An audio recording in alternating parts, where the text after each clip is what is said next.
Bonsoir à toutes et à toutes, bienvenue dans Libre Ensemble. Merci d'avoir choisi de nous écouter. Nous avons le grand plaisir d'une causerie de 30 minutes environ aujourd'hui avec le professeur Axel Kahn, qu'on ne présente plus, médecin, généticien, président de la Ligue nationale contre le cancer.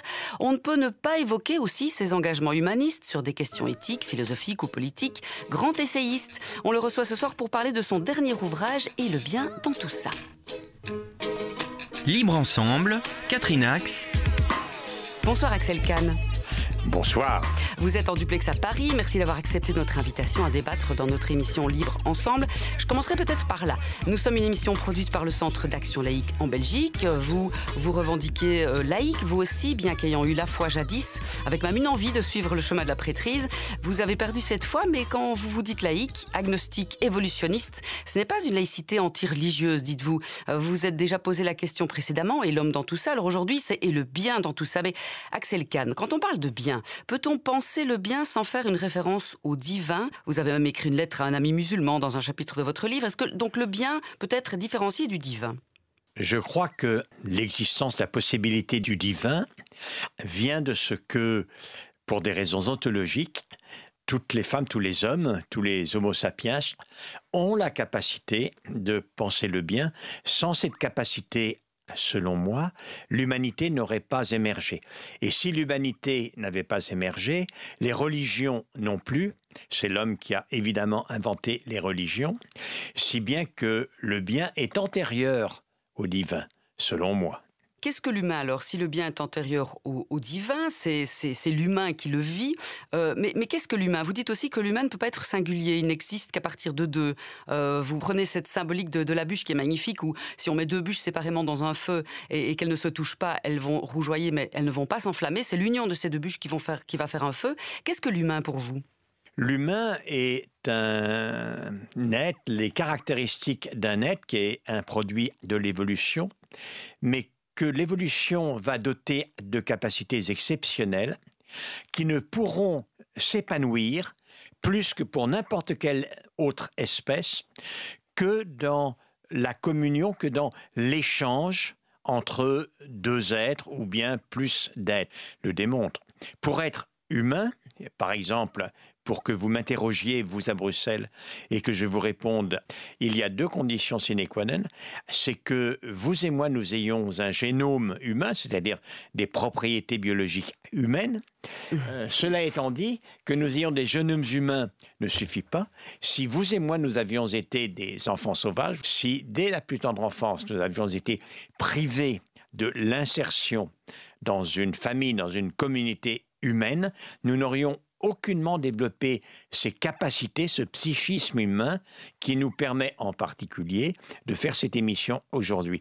Et donc la question est, si chacun d'entre nous dépend pour être soi et pour en prendre conscience de l'autre, il est forcément amené à penser une réciprocité fondamentale entre lui et l'autre. Et la réciprocité a des conséquences. Grâce à l'autre, je pense mon autonomie, je n'ai pas de raison, de justification de la refuser à l'autre. Grâce à l'autre, je théorise que j'aimerais bien que l'on ne me fît pas du mal, je n'ai pas à en faire à l'autre. Si je suis en danger, j'aimerais bien que l'on m'aidât, et donc je dois aider l'autre. Si vraiment il y a une réciprocité entre lui et moi, alors il serait tout à fait anormal que j'eusse tout et lui rien, ou réciproquement, et donc le principe de justice. Et si cette capacité à penser, l'importance et la valeur de l'autre, alors simplement l'humanité n'aurait pas émergé. Et c'est en cela que l'humanité qui a émergé du fait de cette communion à partir de capacités qui sont produits de l'évolution, que l'on peut, selon ma vision, selon mon analyse, vraiment indiquer que cet homme-là avait toutes les raisons ensuite d'imaginer, on va dire d'abord le monde du magique, et puis le monde du divin et les religions. Dans votre livre, vous redéfinissez des termes, des mots qui sont peut-être parfois un peu galvaudés, le bien, le mal, la morale, l'éthique. Pourquoi redéfinir ces mots, Axel Kahn? Vous pensez qu'en effet, ils sont un peu galvaudés, utilisés, on entend beaucoup les hommes politiques ou d'autres tribuns faire l'éloge de tel et tel concept, mais sont-ils vécus aujourd'hui? Je dois les redéfinir parce qu'en effet, ils sont peu connus. Et d'ailleurs, quoi qu'on en ait parlé très souvent, la différence, si différence il y en a pas d'étymologique, mais il y a une différence dans la pratique aujourd'hui entre éthique et morale est inconnue. La morale a plutôt mauvaise presse, hors la sphère religieuse naturellement, alors que l'éthique, qui est une réflexion pour déterminer ce que l'on va faire, une espèce de morale en action, elle a extrêmement bonne presse. C'est que la morale renvoie à une morale avant tout religieuse et privatrice des libertés, privatrice de l'autorisation de la jouissance, une morale castratrice en quelque sorte. Et cette morale est devenue insupportable dans beaucoup de sphères de la société en dehors de certaines religions et par conséquent on parle de l'éthique qu'il faut définir. L'éthique est donc cette morale en action, c'est-à-dire cette réflexion sur la vie bonne et sur les valeurs qui la fondent, avec l'obligation d'être capable d'expliciter les valeurs qui la fondent et sur lesquelles on s'appuie pour faire un choix éthique. Mais ces valeurs, elles ne peuvent pas faire l'économie de la notion du bien et du mal, c'est-à-dire de la notion de l'importance et de la valeur de l'autre. Or, la science du bien et du mal, ça s'appelle la morale. Et donc, il y a quand même des liens indissolubles entre éthique et morale. Et comme tout le monde, j'ai parlé toute ma vie d'éthique, j'ai fait partie d'un nombre incalculable de comités d'éthique internationaux, européens et français. Et là, il me semblait extrêmement intéressant d'aller droit à l'essentiel, c'est-à-dire ce qui fonde la référence de la réflexion éthique, c'est-à-dire la notion du bien. Et je dis dans ce livre, osons le bien. Alors, vous dites d'ailleurs que la morale, vous venez de l'évoquer, est ennemie du plaisir et donc a été bannie de l'enseignement, mais que rien ne l'a remplacée. Est-ce que l'apprentissage de cette morale donc, dépend de l'apprentissage du bien et du mal et pourquoi n'a-t-elle pas été remplacée? Et pourquoi faudrait-il la remplacer? Pour moi, le bien, c'est la prise en considération de la valeur irréductible de l'autre et tout ce qui va avec, c'est-à-dire la protection de l'autre, les actions qui vont favoriser son épanouissement, qui vont favoriser sa santé, qui vont permettre à l'autre de vivre dans la liberté. Et le mal, c'est l'inverse. Comme on dépend chacun l'un de l'autre, je dirais que le mépris ou l'indifférence sont plutôt sur le versant du mal. Il est extrêmement important à l'école, dans l'éducation, non pas d'enseigner un catéchisme moral, mais en tout cas de faire en sorte que l'éducation permette de prendre conscience de la valeur de l'autre, dans la totalité de ses réflexions, de ses gestes. Une partie de la violence, une forme du mal élémentaire, est liée à ce que cette référence à la valeur de l'autre n'est plus apparente. Donc oui, en effet, il doit y avoir un éveil citoyen, un éveil, qu'il soit laïque ou religieux, peu importe à vrai dire. Que l'on respecte l'autre parce qu'il est la créature privilégiée à l'image de Dieu, comme le font les religieux, ou bien que l'on respecte l'autre à travers une démarche intellectuelle un peu plus compliquée que je viens d'essayer de vous résumer, le résultat est le même en fait. Vous dites aussi que dans cet ouvrage que la violence peut naître de gens éduqués. Il y a le mal qui naît d'un manque d'éducation, mais il y a aussi des gens éduqués. Les attentats contre les tours à New York du World Trade Center en 2001 étaient provoqués par des gens éduqués. Alors que faire si l'éducation ne suffit pas? Non, l'éducation ne suffit pas. C'est Victor Hugo qui a dit... Chaque fois que l'on ouvre une école, on ferme une prison. Mais c'était un optimisme, on va dire, qui a été un peu démenti par les événements, et notamment par ceux, vous l'avez dit, du 11 septembre 2001, puisque les 19 jeunes hommes responsables de ces horribles attentats étaient indiscutablement très éduqués. Ils avaient été dans des très bonnes universités de leur pays et des universités étrangères. En réalité, il existe plusieurs types de violences. Je vais en schématiser 3. Il y a d'abord effectivement la violence des sauvageons. Le sauvageon, c'est le rejet de la souche d'un arbre qui pousse sans tuteur. et qui a donc une croissance un peu folle. Eh bien, en effet, en dehors de l'éducation familiale, de l'éducation du groupe, de l'éducation de l'école, les petits Homo sapiens, mammifères, sont des sauvageons et expriment une violence de sauvageon qui est une violence extrêmement caractéristique, classique, que l'on a en commun avec les animaux non humains. Et puis, la capacité intellectuelle, la capacité même d'éducation que l'on a, est liée à une aptitude très étonnante de l'homme qui est d'imiter mieux que n'importe quel autre animal. Et cela veut dire que nous sommes d'une extrême sensibilité à la parole de l'autre, à l'influence de l'autre. L'autre peut être le professeur bienveillant qui essaye de nous éduquer à la liberté, c'est magnifique, ou bien l'autre peut être effectivement le gourou, le chef sectaire, le grand prêtre d'une religion, le tyran, etc., etc. Eh bien, tout ça, bien évidemment, et on revient ici au 11 septembre 2001, c'est une des formes de violence qui a fait le plus de morts dans l'histoire de l'humanité. La raison pour laquelle on a tué le plus de gens dans l'humanité, c'est que on nous a appris que ceux qu'il fallait tuer, il fallait les tuer car ils ne pensaient pas bien. D'autre part, cette violence est liée à l'attribution de pensée aux autres. Et ça, l'attribution d'une pensée aux autres, à ce degré de développement, c'est un apanage de l'humain. Et le troisième type de violence qui est totalement humain, c'est l'inhumanité.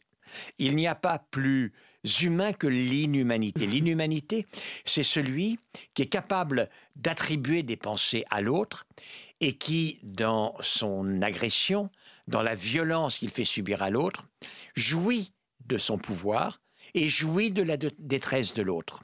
Seul l'humain peut être capable de faire cela.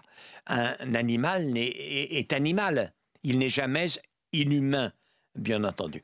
Donc, dans les trois types de violence, schématiquement, il y en a une que nous avons en commun avec nos cousins animaux non humains et deux qui sont très liées à l'humanité. Si j'ai bien compris, nous sommes tous responsables les uns des autres, comme membres d'une même humanité, qu'on a donc un devoir envers les autres, présent et à venir. Vous n'oubliez pas la dimension écologique de ce devoir. Vous pensez que la laïcité, donc la séparation des églises et de l'État, est un vecteur justement de cette prise de conscience d'une même humanité, qu'elle est essentielle dans nos démocraties ? D'abord, la laïcité est la forme la plus évidente de l'autonomie.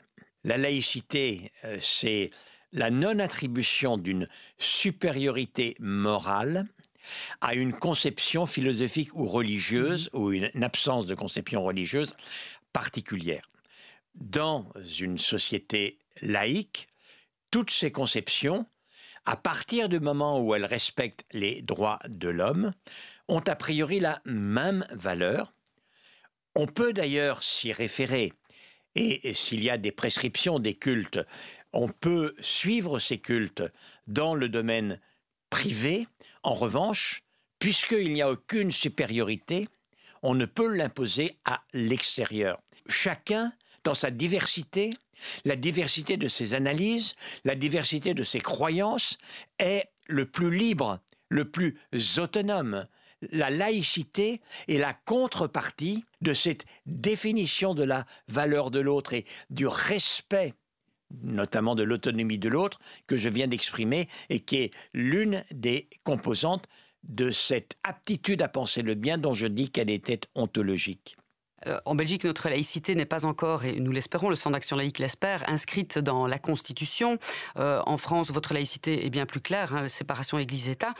Néanmoins, notre compromis à la Belge nous a offert des avancées éthiques importantes que certains voisins nous envient, comme l'euthanasie. Je sais que vous avez un positionnement par rapport à l'euthanasie qui vous a déjà été demandé à moult reprises, puisque vous vous occupez d'éthique depuis tellement longtemps. Que pensez-vous aujourd'hui de ce positionnement de la France en regard de la fin de vie après les cas de Vincent Lambert, ou tout dernièrement Françoise Hardy qui réclame l'euthanasie et pense même se déplacer en Belgique pour avoir cette euthanasie. Que pensez-vous de cette question très complexe, finalement éthique, puisqu'elle touche au plus profond de l'humain ?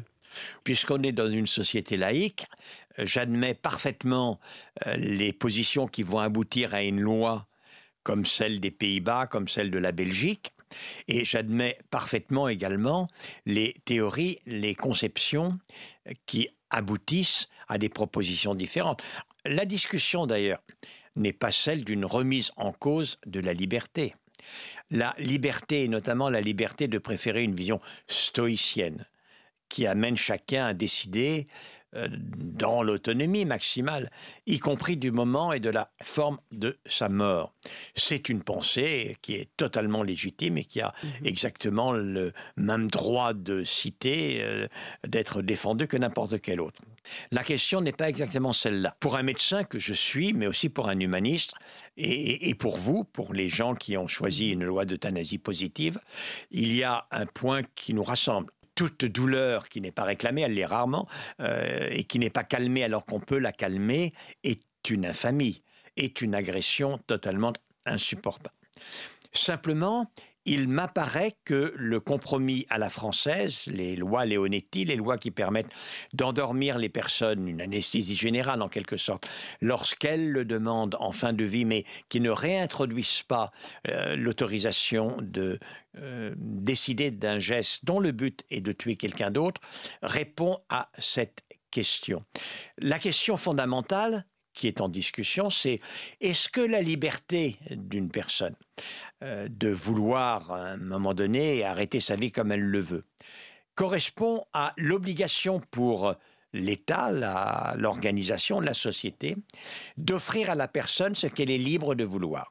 Je fais partie de ceux pour lesquels, après l'abolition de la peine de mort, la réintroduction d'un geste de cet ordre n'est pas quelque chose qui me réjouit, et donc je défends ma position très calmement. Je le défends d'autant plus calmement que je n'ai strictement aucun doute que je ne sais pas quand, dans 5 ans, dans 10 ans, compte tenu de l'évolution du monde, il faut bien le reconnaître, l'évolution de la loi, de la législation en France se rapprochera plus de celle en Belgique que celle en Belgique se rapprocha de celle en France, vous voyez. La Belgique comme modèle ici. Par rapport à cette pandémie, on vous a beaucoup entendu ces derniers mois dans les médias. Vous citez dans votre ouvrage Camus, être humain, c'est se révolter. Mais en ce qui concerne la Covid-19, beaucoup s'inquiètent des mesures liberticides, d'une dérive de surveillance, de respect de confidentialité avec toutes les données récoltées et informatisées. André Comte-Sponville évoque un nihilisme sanitaire ou un pan-médicalisme, c'est-à-dire faire de la santé une valeur suprême. Que leur répondez-vous ? J'ai déjà répondu à André Comte-Sponville, qui est un ami par ailleurs, et là j'ai l'impression qu'il se trompe profondément. Alors, il ne se trompe pas forcément lorsqu'il met en garde contre la permanence de mesures liberticides et l'utilisation de l'urgence sanitaire pour restreindre les libertés. Mais qu'est-ce que c'est que la liberté, telle qu'elle était définie en 1789 par ceux qui ont écrit, les révolutionnaires, la Déclaration universelle des droits de l'homme et du citoyen. L'article 4 dit que la liberté est le droit de faire tout ce qui nuit à autrui. Or, il se trouve en matière sanitaire que contaminer autrui, mettre en danger la santé d'autrui, mettre en danger la vie d'autrui, nuit extraordinairement à sa liberté. Et pour les hommes et les femmes de 1789, il y avait, et il y a eu pendant très longtemps, 2 composantes à la liberté.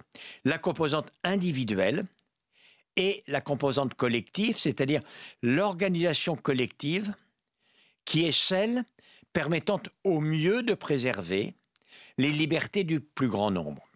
Ce point me semble fondamental. L'évolution du libéralisme néoclassique a eu tendance à écarter progressivement la dimension collective, communautaire de la liberté pour ne plus mettre en avant que la liberté individuelle. Et ce me semble, c'est l'écueil que n'évite pas André Comte-Sponville dans ses diatribes contre les mesures sanitaires et la santé, valeur ultime. Non, la santé n'est pas valeur ultime. La valeur ultime, c'est l'humain, libre et autonome, et si possible, ça nuit beaucoup à l'autonomie d'être mort par maladie, à qui l'on évite d'être malade, très malade, éventuellement mort. Ces mesures, pour vous, sont essentielles. Maintenant, il faudra les surveiller une fois que cette pandémie, on l'espère, sera loin derrière nous. Il faudra juste veiller à ce que toutes ces mesures liberticides ou des dérives de surveillance cessent. Oui, naturellement. Qu'il puisse y avoir des arrière-pensées consistant à utiliser l'opportunité de ces mesures sanitaires justifiées par l'urgence sanitaire. Pour restreindre les libertés, sans doute, c'est possible.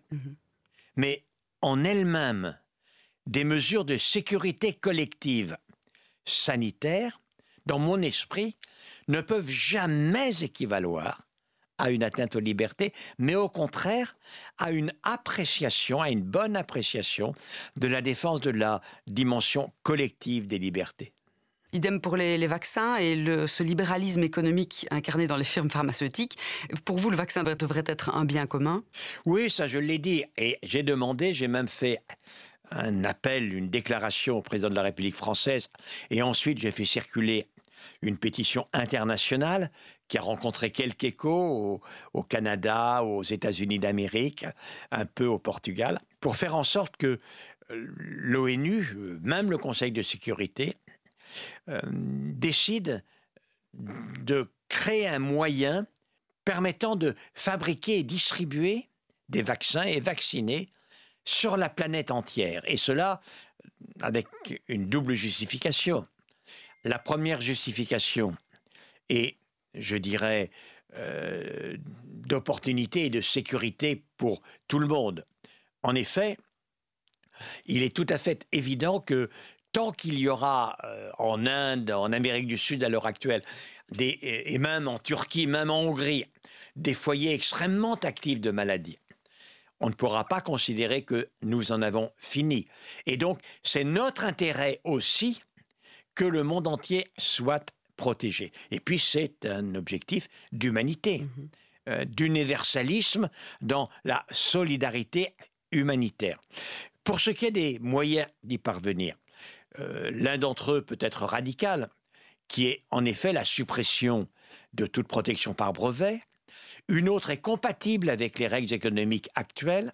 C'est ce que l'on appelle le système de la licence obligatoire, qui est reconnu parfaitement par l'Organisation mondiale de la santé depuis 1994, en l'occurrence, et qui, en cas d'urgence de santé publique, autorise à rendre obligatoire de licencier une invention importante en santé publique au profit de n'importe quelle société qui veut l'exploiter. Donc ça pourrait être utilisé. Il me semble que ma démarche est logique. Bien évidemment, la santé du monde est un bien commun. Et un bien commun, comme je l'ai dit, dans toutes les acceptions. Je vais dire la vérité, je n'ai pas vraiment été entendu. Comme vous savez, les États-Unis d'Amérique ont réussi un très bel exploit en vaccinant 100 millions de personnes en peu de temps, mais ils ont pour cela notamment pratiquement cessé totalement l'exportation de tout vaccin et ils n'ont pas vraiment engagé leurs forces pour promouvoir comme cela la fabrication et la distribution des vaccins dans le monde entier. Puisqu'on parle de bien, cette pandémie peut-elle avoir des conséquences positives, vous pensez ? Elle a fait émerger nos différences, elle a pointé nos hôpitaux malades. Qu'a-t-elle fait de bon pour nous, finalement, s'il faut être positif ? Écoutez, je vais utiliser l'image de Hegel. La chouette de l'histoire ne s'envole qu'au crépuscule. Donc, on verra bien. Je ne suis pas du tout d'un optimisme béat. J'ai entendu, moins maintenant, mais j'ai entendu à un moment donné encore peut-être, certains propos indiquant qu'un monde merveilleux, prometteur, lumineux, maintenant s'apprêtait à advenir. Je n'en crois rien pour l'essentiel. Il y a une possibilité que le monde de demain soit comme le monde d'hier, en un peu pire. Il y a néanmoins quelques côtés positifs. Un des côtés positifs, vous y avez fait allusion, c'est qu'il sera plus difficile durant quelque temps de considérer que la santé est une variable économique d'ajustement des politiques des nations. La santé, qui est l'exigence, non pas la valeur, on revient à ce que disait Comte Sponville. La santé n'est pas une valeur. La santé, c'est ce qui permet au mieux aux autres valeurs, la joie, l'amour, la liberté de s'épanouir. C'est difficile de s'aimer quand on est malade comme un chien. C'est difficile d'être autonome quand il y a une pandémie, etc., etc. Donc, la préservation de ce socle commun aux valeurs essentielles, la liberté, l'amour, la joie, l'enthousiasme, la solidarité, la fraternité, ne pourra pas au moins durant un certain temps, parce que je dirais jamais, Fontaine, je ne boirai jamais de ton eau, hélas, ne pourra pas être négligé. C'est une totale évidence. Ça, c'est un côté positif. Les autres, je demande à voir. Avant de terminer cet entretien, Axel Kahn, j'aimerais juste faire une petite parenthèse sur l'Europe. Vous ne ménagez pas vos mots et vos propos quand vous parlez de l'Europe. Vous dites que l'Europe n'est pas généreuse. Vous l'écrivez donc dans un chapitre consacré aux réfugiés et aux droits humains. Vous ajoutez qu'elle ne survivra pas à son indifférence face à la détresse et aux morts. Ça aussi, c'est un point sur lequel vous êtes en colère. Ça me semble tout à fait évident. L'Europe, l'esprit de l'Europe, ça a été incontestablement la construction économique, mais dans la pensée des pères de l'Europe, l'économie était le moyen aussi de promouvoir des valeurs. Mais on sait très bien, ces gens-là étaient des réalistes, que bâtir un mouvement aussi important que la construction européenne uniquement sur les valeurs avait peu de chances de fonctionner si, au départ, on ne donnait pas du mieux-être aux personnes. Et donc, la construction économique européenne a été le pendant de cette construction de l'Europe des valeurs. Or, cette Europe des valeurs qui est fondatrice de la pensée européenne, même si elle va de pair avec la prospérité, l'aspiration à la prospérité, ne peut pas résister à une politique inhumaine. Or, laisser se noyer des gens, ne pas tendre la main quand les personnes se noient, est évidemment inhumain. Créer des conditions telles que les personnes qui sont dans ce flux migratoire, qu'on n'arrêtera pas, hélas, sont obligées d'emprunter les voies des migrations les plus dangereuses, qui fait le plus de victimes, n'est pas quelque chose qui est compatible avec les valeurs européennes. Alors, je ne dis pas qu'il faut totalement négliger le sentiment des populations, des femmes et des hommes sur les migrations. La démocratie, j'y suis attaché naturellement. Et il faut que les politiques, simplement, indiquent que le mouvement par lequel les 500 millions d'Européens, dans une relative prospérité quand même, vivant à côté de bientôt 1,5 milliard d'Africains, ne pourront éviter, parce que depuis que l'homme est sur la Terre, on a toujours connu cela, ne pourront éviter un flux migratoire et qu'il faut l'organiser. Il faut d'abord donner les conditions de la possibilité de continuer à vivre en Afrique, organiser ce flux migratoire dans l'humanité qui est un élément fondamental de respect de nos valeurs. Je crois que ce ne peut être vu que comme un objectif européen essentiel. Et pour terminer cet entretien, Axel Kahn, la phrase de votre père, j'avais envie de terminer sur cette phrase, ce père Jean Kahn qui s'est donné la mort lorsque vous aviez une vingtaine d'années, soit raisonnable et humain. C'est l'héritage qu'il vous a légué. Est-ce que c'est la trame de votre existence depuis tant d'années et c'était la trame de ce livre ? C'est la trame de ce livre. C'est aussi un peu la trame de l'existence. Alors évidemment, quand je vous réponds cela, je ne suis pas en train de vous répondre que j'ai été, grâce à mon père, raisonnable et humain.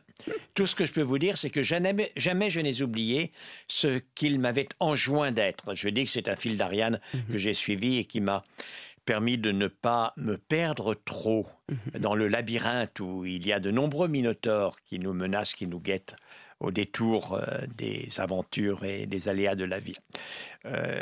Et par conséquent, si l'on me demande, et alors, qu'est-ce que vous en pensez? Comment vous êtes-vous comporté? Je puis répondre, et ça très très sincèrement, être raisonnable humain, suivre le fil d'Ariane, en tout cas, et de manière constante, depuis 26 ans, l'âge que j'avais lorsque mon père m'a laissé cette lettre, et même en réalité depuis avant, j'ai toujours essayé. Je n'ai jamais essayé de l'être. Je m'y suis efforcé. C'est peut-être le fil d'Ariane qu'on pourrait conseiller à tout un chacun et à nouvelle génération. Soyez raisonnable et humain. Merci beaucoup Axel Kahn, on le rappelle, à lire ce livre passionnant, essentiel, et le bien dans tout ça. Aux éditions Stock. Merci Axel Kahn d'avoir été des nôtres. Ce fut un plaisir. À très bientôt. Merci à tous de nous avoir écoutés. À très bientôt pour un autre rendez-vous de la laïcité. Bonsoir.